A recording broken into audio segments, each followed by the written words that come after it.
बंधुओं एवं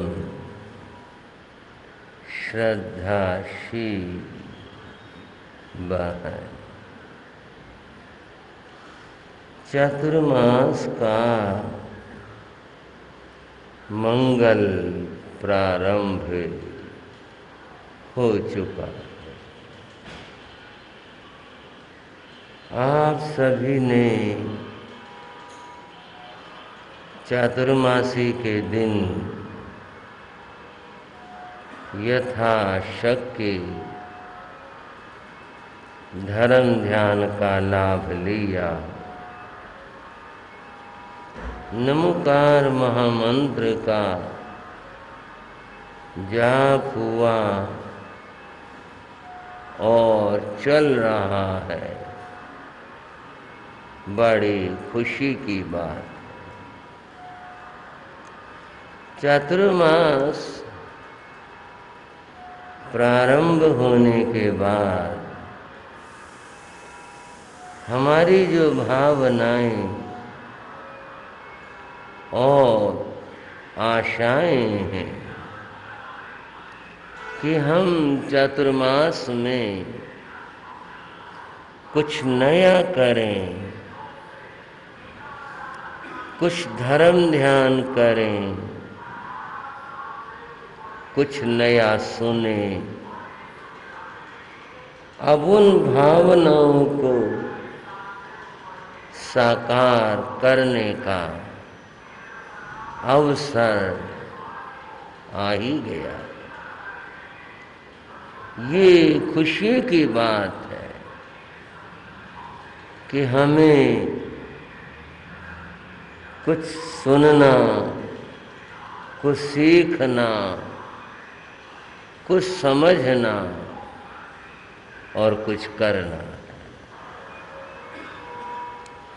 बंधुओं,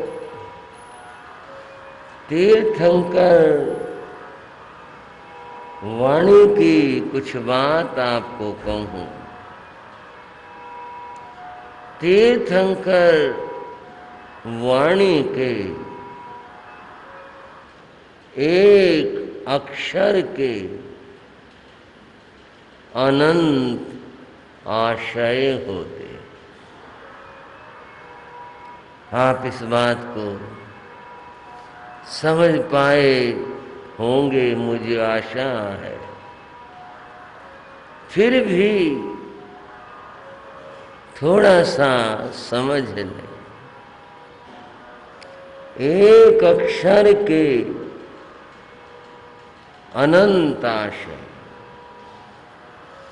अनंत अर्थ, अनंत भाव होते। जैसे कि हम कनक शब्द को लें, ये कोई शास्त्रीय शब्द नहीं कह रहा मैं, सामान्य शब्द है। अब कनक शब्द के बहुत सारे अर्थ होते। कनक माने सोना होता है। कनक धतूरे को भी कहते हैं। पंजाबी में गेहूं को भी कहते हैं। और भी अर्थ है। संस्कृत शब्द है एक सारंग। सारंग शब्द के इतने अर्थ हैं, बहुत सारे अर्थ हैं। और बात चली तो आपको इन आशाओं की बात बताऊं। एक जैन कवि हुए, उनका नाम धनंजय था। क्या नाम लिया मैंने? धनंजय। धनंजय कवि ने सप्त संधान काव्य रचा। संस्कृत में है। उसमें एक शब्द के 7 अर्थ हैं। एक बार उस किताब को पढ़ो तो रामायण बनेगी। वही श्लोक होंगे और कुछ नहीं होगा, कोई घटाना बढ़ाना नहीं, कुछ नहीं। उसकी हिंदी नीचे लिखी होगी, रामायण बनेगी। दूसरी बार पढ़ो वही श्लोक, कोई आगे पीछे नहीं करना, तो महाभारत बन जाएगा। ये शब्द के आशय और अर्थ है। उस व्यक्ति ने एक शब्द जहां श्लोक में लगाना है, वहां ऐसा हीरा जड़ा, उसके 7 अर्थ निकलेंगे। आप सोच कर देखो, दिमाग होगा क्या होगा। चलो 1-2 श्लोक बनाना हो, 1-2 दोहा बनाना हो, बना लें। पुस्तक की रचना है, महाकाव्य है। बंधुओं, ये बात तो बहुत बड़ी हो गई, परंतु तीर्थंकर वाणी की बात करेंगे। उनके तो शब्दों के आशय बृहस्पति भी पूरी तरह से व्याख्यायित नहीं कर सकता। आप और हम तो करेंगे ही क्या। ये जो बात है नए की, तो वाणी तो वाणी है, इसमें क्या कह सकते हैं। बस भावना के साथ स्वाध्याय की जाए, सुना जाए, हर बार ही कुछ नया आनंद होगा। बंधुओं, हमारे शास्त्रों में एक शास्त्र है जिसका नाम है भगवती सूत्र। कौन सा भला? भगवती सूत्र। उसका नाम व्याख्या प्रज्ञप्ति सूत्र भी है, विहापणति भी है, ये उसके नाम है। बंधुओं, शास्त्र तो सारे ही महान हैं। कोई भी पढ़ा जाए, स्वाध्याय की जाए, सब महान है। परंतु महान की व्याख्या ये है जो अपनी समझ में आ जाए। अपनी समझ में अगर नहीं आया है, अब हमें क्या पता हीरे हैं, मोती हैं, क्या चीज हैं, समझ में आ जाए तो फिर बात ही क्या। भगवती सूत्र की बड़ी महिमा है। संत साधियां बड़ी भावना के साथ में इसे सुनाते हैं। श्रावक लोग भी बड़ी भावना से भगवती की चर्चाओं को सुनते हैं, क्योंकि भगवती में प्रश्नोत्तर है। ज्यादा तो गौतम स्वामी ने भगवान से जो प्रश्न पूछे उनका संग्रह है, और भी बहुत सारे मुनियों ने, श्रावक और श्राविकाओं ने, जिसने पूछे प्रश्न उनका संग्रह संकलन हुआ। तो वर्तमान में इस समय में भी भगवती सूत्र में 36,000 प्रश्न हैं। भाइयों, सोचो आप कितने सारे, 36,000। और जब 36,000 प्रश्न हैं तो फिर उत्तर भी भगवान के, समाधान भी भगवान के। 36,000 है। इतना विशाल यह है शास्त्र है।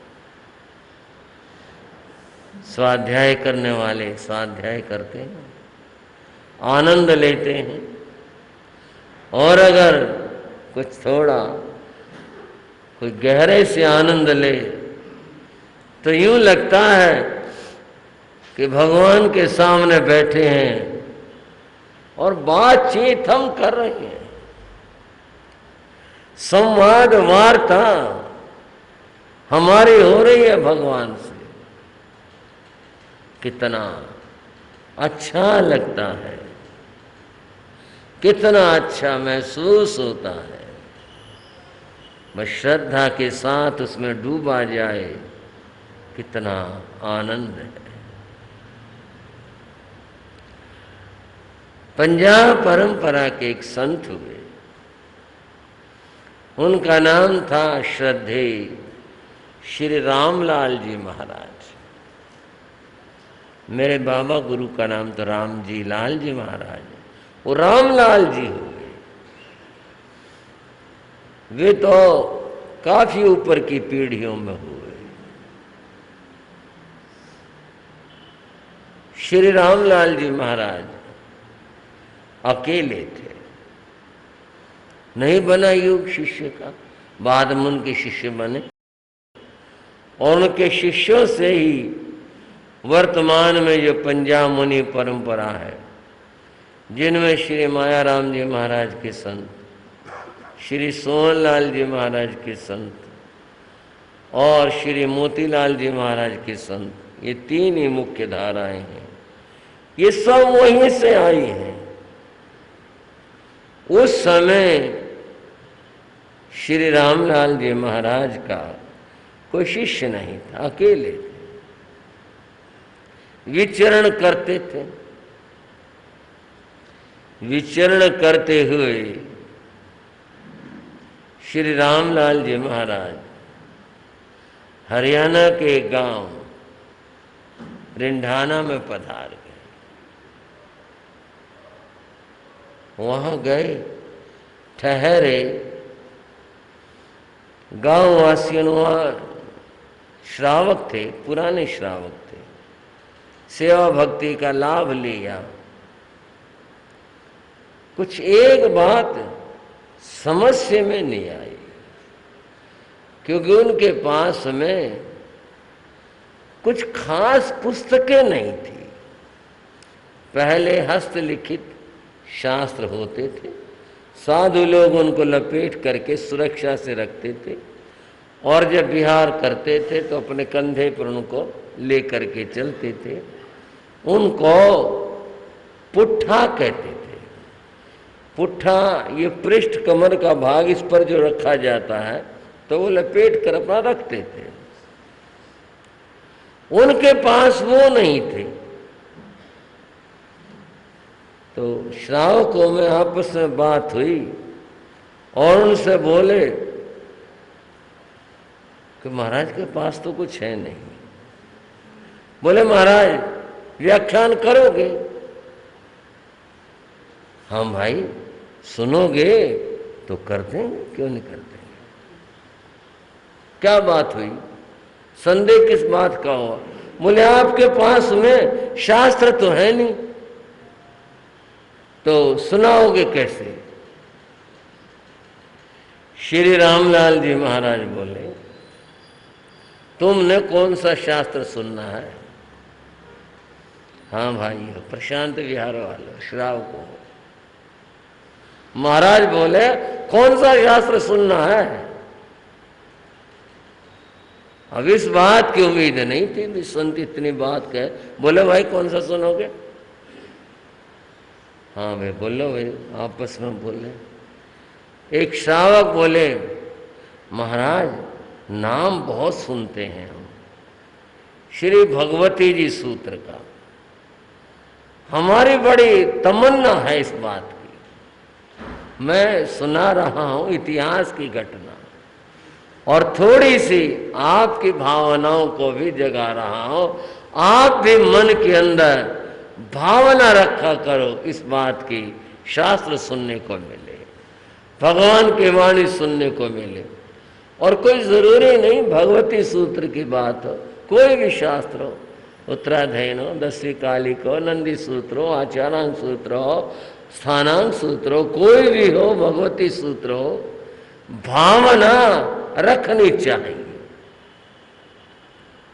श्रावकों ने कहा जब नाम सुनते हैं भावना बड़ी है, कभी काम नहीं पड़ा, भगवती सूत्र सुनना चाहते हैं तो कोई बात नहीं, भगवती सुना देंगे।